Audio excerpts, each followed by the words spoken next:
দর্শক, আপনারা দেখতে পাচ্ছেন জাতীয় নাগরিক কমিটির পক্ষ থেকে শাহবাগ থেকে জাতীয় জাদুঘর সামনে থেকে এখন র্যালি বের হচ্ছে। আসলে র্যালিটা বা বিক্ষোভ হওয়ার কারণটা হচ্ছে, আপনারা জানেন সম্প্রতি ত্রিপুরায় আগরতলাতে যে বাংলাদেশ হাই কমিশনের উপর যে উগ্রবাদী হিন্দুরা যে হামলা করেছে, তার প্রতিবাদে এই জাতীয় নাগরিক কমিটি নেতা কর্মীরা আজ বিক্ষোভ সমাবেশ ডেকেছে। তারই ক্ষেত্রে এখন মিছিল হচ্ছে, আমরা সেটা তুলে ধরেছি। আপনারা দেখতে পাচ্ছেন আমরা এখন রয়েছি শাহবাগে।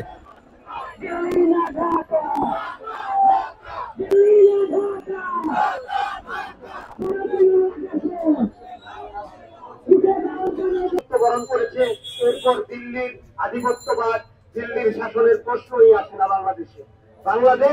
বাংলাদেশিরাই নির্ধারণ করবে কিভাবে বাংলাদেশ চলবে। দিল্লির কোনো কথা আমরা শুনতে চাই না। দিল্লির কথা কেউই এখন শুনছে না। না শোনার কারণে, তারা এটা না মেনে নিতে পারার কারণে আমাদের দেশে নানা ধরনের জটিলতা, দাঙ্গা বা সাম্প্রদায়িক সম্প্রীতি নষ্ট করার চেষ্টা চালিয়ে যাচ্ছে। আমাদের আবু সাইদ মুগ্ধ ভাইয়ের মতো যারা আমাদের রক্ত দিয়ে গিয়েছে, তারা আমাদের দায়িত্ব আমাদের কাঁধে দিয়ে গিয়েছে। আমরা এই স্বাধীনতাকে রক্ষা করার জন্য যা যা প্রয়োজন আমরা তাই করবো ইনশাল্লাহ। আমরা রাজপথে নেমেছি। যে পর্যন্ত তাদের বিচার দাবি না হবে, তারা আইনের আশ্রয় না আসবে, তাদের ফাঁসি না হবে, সে পর্যন্ত আমরা ঘরে ফিরে যাব না। গতকাল জাতীয় নাগরিক কমিটি যে 6 দফা দাবি এসেছে, তার মধ্যে প্রথম দাবি হলো, জাতীয় নাগরিক কমিটি থেকে প্রথম দাবি হলো ভারতীয় সবগুলো পণ্য আমরা বয়কট করি। তাদের কোনো পণ্য আমরা ক্রয় করবো না। আমাদের সাথে তাদের যত চুক্তি আছে তা প্রকাশ্যে আসতে হবে।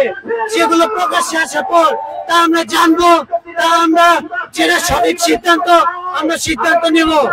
আমাদের যে দাবিগুলো আছে, সে দাবিগুলো যদি পূরণ না হয়, দাবি না পূরণ হওয়া পর্যন্ত আমরা ঘরে ফিরবো না। এবং ভারতের যে দালালেরা এখন আমাদের বাংলাদেশ অবস্থান করছে, আমরা যেভাবে দেশ সংস্কারের কাজে নেমেছি, তাদেরকে আমরা পরিষ্কার করে ফেলবো। আবু সাইদ মুক্ত, শেষ হয়নি যুদ্ধ। ভারতের দালালেরা হুঁশিয়ার সাবধান, আরে দিয়েছি তোর রক্ত, রক্তের বন্যায়।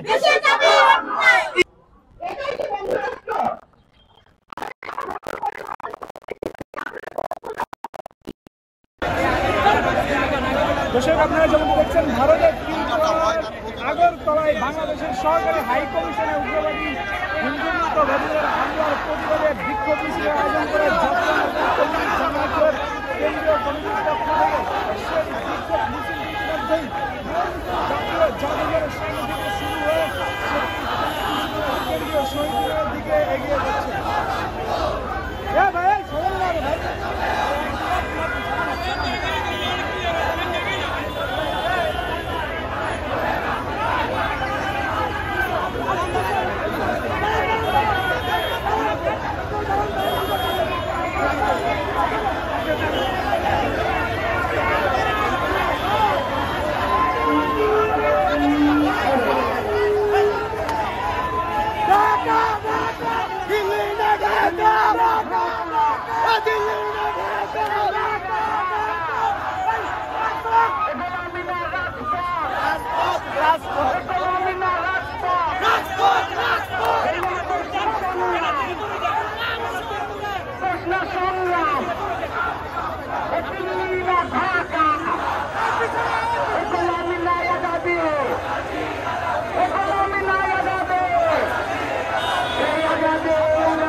আরে ভাই একটা দাম করে যাবো আর বলতে হবে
Hamla